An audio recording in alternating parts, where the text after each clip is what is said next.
নাবালিকার আত্মহত্যার ঘটনায় অভিযুক্তের গ্রেফতারির দাবিতে পথে নামলেন শিলিগুড়ির বিধায়ক শঙ্কর ঘোষ। সোমবারের এই ঘটনায় চরম উত্তেজনা ছড়িয়েছে শিলিগুড়ির গুরুং বস্তি এলাকায়। অভিযোগ, গৃহশিক্ষক আমির আলীর যৌন নির্যাতনের শিকার হয়ে আত্মঘাতী হয়েছে ওই নাবালিকা। ঘটনার পর থেকে সপরিবারে পলাতক অভিযুক্ত আমির আলী।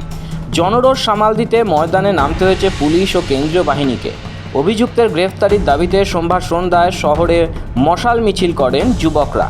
শঙ্কর ঘোষের হুঁশিয়ারি, 24 ঘন্টার মধ্যে অভিযুক্তকে গ্রেফতার করা না হলে বুধবার শিলিগুড়ি পৌঁছে বিক্ষোভ কাকে বলে বুঝতে পারবেন মুখ্যমন্ত্রী। অভিযোগ, গুরুং বস্তি এলাকার বাসিন্দা 16 বছরের ওই কিশোরী আমির আলী নামে এক স্থানীয় যুবকের কাছে টিউশন পড়ত। এই সুযোগে তাকে প্রণয়ের ফাঁদে ফেলে আমির।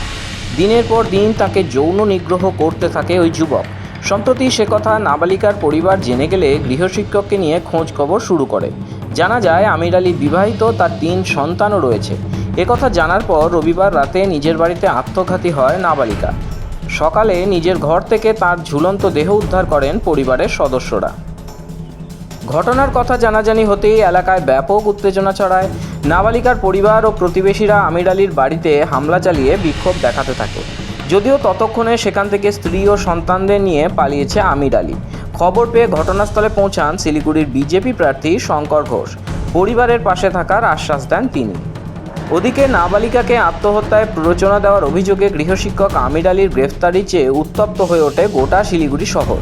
শহরের প্রাণকেন্দ্র জংশন স্টেশনে পথ অবরোধ করে বিক্ষোভ দেখাতে থাকেন তারা, যার জেরে অবরুদ্ধ হয়ে পড়ে শহরের বিস্তীর্ণ এলাকা। বেশ কিছুক্ষণ অবরোধ চলার পর পুলিশের আশ্বাসে অবরোধ ওঠে। একই দাবিতে এদিন শিলিগুড়ি শহরে মিছিল করে বঙ্গীয় হিন্দু মহামঞ্চ। সন্ধ্যায় অভিযুক্ত আমির আলীর গ্রেফতারির দাবিতে আম্বেদকর মূর্তির সামনে অবস্থানে বসেন বিজেপি প্রার্থী তথা স্থানীয় বিধায়ক শঙ্কর ঘোষ। রাতে দেহ শ্মশানে নিয়ে গেলে সেখানেও বিক্ষোভ দেখাতে থাকেন নাবালিকার পরিজনরা। অভিযুক্তকে গ্রেফতার করতে না পারলে সেখানে প্রচুর পুলিশ ও কমব্যাট ফোর্স মোতায়েন করা হয়।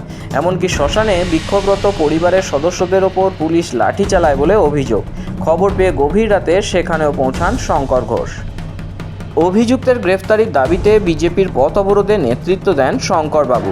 তিনি বলেন, বুধবার শিলিগুড়িতে আসছেন মুখ্যমন্ত্রী। তার মধ্যে আমির আলী যদি গ্রেফতার না হয়, মমতা বন্দ্যোপাধ্যায় দেখতে পাবেন বিক্ষোভ কাকে বলে। যতক্ষণ না আমির আলী গ্রেপ্তার হচ্ছে, ভারতীয় জনতা পার্টি আমির আলী গ্রেপ্তারের দাবিতে রাস্তায় থাকবে। আমাদের শিলিগুড়ি শহরের আশপাশ, আমাদের শিলিগুড়ি শহরের হিলকাট রোড সহ বিভিন্ন অঞ্চলে যে ঘটনাগুলো দেখা যাচ্ছে, সেই ঘটনার সাথে আমি মনে করি এখানকার জনবিন্যাসের পরিবর্তন একটা বড় কারণ।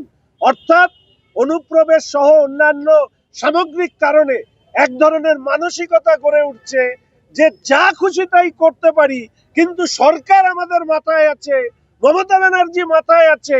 ফলে আমাদের কোনো রকমে কয়েকটা দিন কাটিয়ে দিতে পারলেই পুলিশ কিছু করবে না। এই পরিস্থিতিতে দাঁড়িয়ে অনির্দিষ্টকালের ধর্ণা অবস্থানে আমি বসলাম। শঙ্করবাবুর দাবি, একটি সম্প্রদায়ের প্রতি সরকার ও পুলিশের নরম মনোভাবের জেরে শিলিগুড়ি ও লাগোয়া এলাকায় বারবার এই ধরনের ঘটনা ঘটছে। আপনারও কি তাই মনে হয়? পশ্চিমবঙ্গের এই তোষণের রাজনীতির শেষ কবে? জানান কমেন্টে। সত্যের সঙ্গে থাকতে সাবস্ক্রাইব করুন আমাদের চ্যানেল। ব্যুরো রিপোর্ট, মাধ্যম।